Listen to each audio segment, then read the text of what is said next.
Well, I'm a second-generation American, and my people came over in the bottom of ships, and they had second-class citizenship in Europe, and they lived in ghettos and things of this sort, and they got out of them.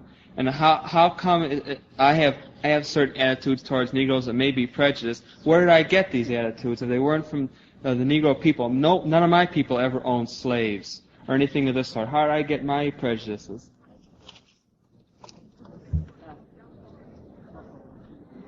If you didn't steal the property, you can be held responsible today for being in possession of stolen goods.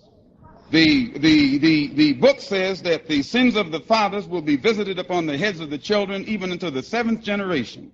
And although there are many whites who came here from Europe after 1865, they fit right into the whole overhaul pattern of exploitation of modern slavery that still exists in this country today. Because it's only a modern form of slavery that our people experience today, and white liberals, again, encourage us to join groups that they've set up that they call the National Association for the Advancement of Some Colored People from Ancient Slavery to Modern Slavery. If I may add, your mention of white immigrants just coming here proves the inability of Negroes to solve this problem by the present course or the past course that they've been taking. Well, it's true. Italians, French, Spanish, and others came here as immigrants, uneducated, poverty-stricken. And their parents were able to open up stores, little stores. They lived in the back, sent their children to school. Their children studied business and came back and expanded the businesses. And most businesses in the white community today are called so-and-so brothers, so-and-so and son, and so forth. This is how you establish what you call the American economy, somewhat speaking on the run.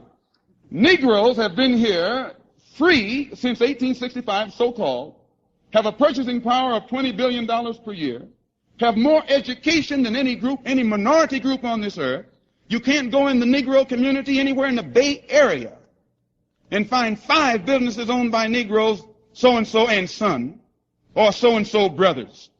The mistake that we made differs from the mistake you didn't make. Your parents solved your problems economically, of their own volition, with their own ingenuity. Our leaders have done nothing to teach us how to go in business. They've done nothing to teach us how to elevate the level of our schools. They've done nothing to teach us how to keep up the standard of our community. It is not the masses of black people who are at fault for this. It's this Negro puppet that the white liberal has set over the Negro community to act as our leader and act as our spokesman, who has failed to show us how to solve our own problems, so we remain crippled and expect to follow the advice of this white liberal who does nothing but continue to exploit us instead of trying to help us solve the problem. Hope I didn't answer you too long.